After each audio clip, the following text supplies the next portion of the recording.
बानी गे बहिन राखी बानी गे, राखी बानी गे बहिन राखी बानी गे, एल राखी के त्योहार बहिन राखी बानी गे, एल राखी के त्योहार बहिन राखी बानी गे। राखी बांधबै गे सखी राखी बांधबै गे, राखी बांधबै गे सखी राखी बांधबै गे, अइले राखी के त्योहार हम राखी बांधबै गे, अइले राखी के त्योहार हम राखी बांधबै गे,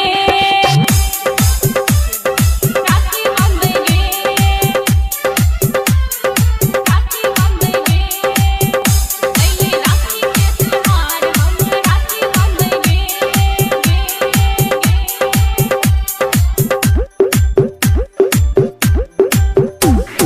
राखी बानी गे बहिन राखी बानी गे, राखी बानी गे बहिन राखी बानी गे, देबो चांदी के पायल बनी राखी बानी गे, देबो चांदी के पायल बनी राखी बानी गे। राखी बांधबा हो तब राखी बांधबा हो, राखी बांधबा हो तब राखी बांधबा हो, लेबो वीवो के मोबाइल तब राखी बांधबा हो, लेबो वीवो के मोबाइल तब राखी बांधबा हो। ओ भैया मोबाइल लेबो पहिले तब राखी बांधबा, ई बात हनुमान चौक गढ़वा। ठीक छै लिहा मोबाइल। हनुमान चौक गढ़वा।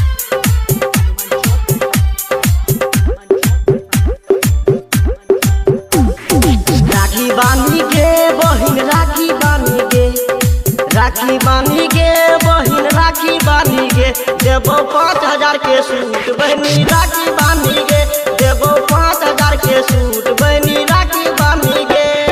राखी बांधबै गे सखी राखी बांधबै गे, राखी बांधबै गे सखी राखी बांधबै गे, अइले राखी के त्योहार हम राखी बांधबै गे, अइले राखी के त्योहार हम राखी बांधबै गे। राखी बानी गे बहिन राखी बानी गे, राखी बांधबै गे राखी बांधबै गे,